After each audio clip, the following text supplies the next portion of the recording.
And all the votes are in this morning. This is after Election Day yesterday, and a hotly contested race in Tarrant County is heading for a runoff now. So Trevor Sohaki is live in the newsroom with a closer look at that specific race, but also the big savings on the ballot for homeowners. Good morning, Trevor. Good morning, Madison. The top line result here is that all 17 state propositions passed, which will give the average homeowner hundreds of dollars in property tax relief. But let's start with the Texas Senate District 9. That race is heading to a runoff election. Democrat Taylor Romette received 48% of the vote and will face Republican Lee Wamsgans, who received 36%. Republicans split the vote in this race and almost cleared the way for a Democratic win. Both sides will have to show up again in another few months for the runoff election. Both candidates spoke with CBS News Texas as the results came in.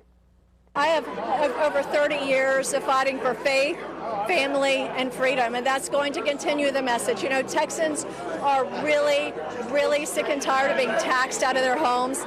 Texans want secure borders. And the overarching theme is that people are wanting something real, something true, and they're wanting and that's something different in politics. I know that I speak to a lot of working Texans, and I believe that's an issue that is resonating. And new this morning, Lieutenant Governor Dan Patrick weighed in, endorsing Wamsgans on social media, writing, quote, "Lee is an outstanding candidate, a hard worker, and committed Christian. I need her in the Texas Senate." And moving on to those constitutional amendments we mentioned earlier, all 17 passed. So let's take a look at two that'll have an immediate impact. First, Prop 13. It raises the homestead exemption on school property taxes from $100,000 to $140,000, and that'll take effect this year.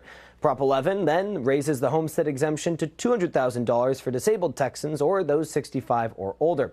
It'll take effect this year as well.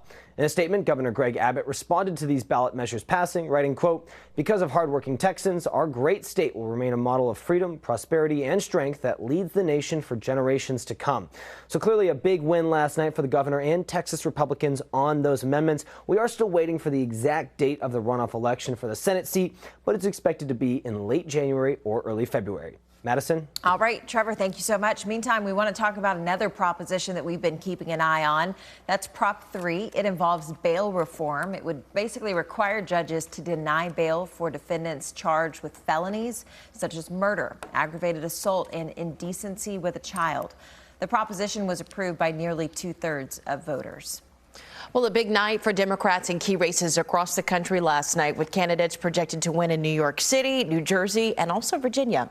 In New York City, Zohran Mamdani, a 34-year-old Democratic socialist, is set to become the first Big Apple's first Muslim mayor, that is. Next door, in New Jersey, voters propelled Democratic Congresswoman Mickey Sherrill to the governorship after a tight race there. In Virginia, former Democratic Congresswoman Abigail Spanberger is projected to become the Commonwealth's first woman governor.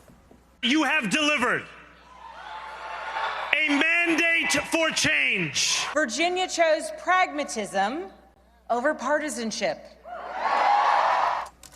On the other side of the country, California voters overwhelmingly appear to have approved Governor Gavin Newsom's Prop 50. That was a plan to temporarily redraw the state's congressional map to favor Democrats, a response to efforts by Republicans in Texas and other red states at the request of President Trump.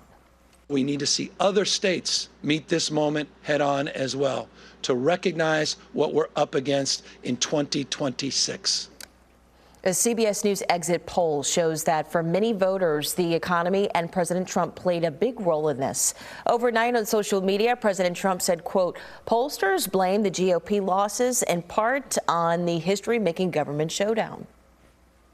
Well, we will continue to follow all of the election results throughout the morning. So for a full list of winners in your area, you can go to our website, cbsnewstexas.com.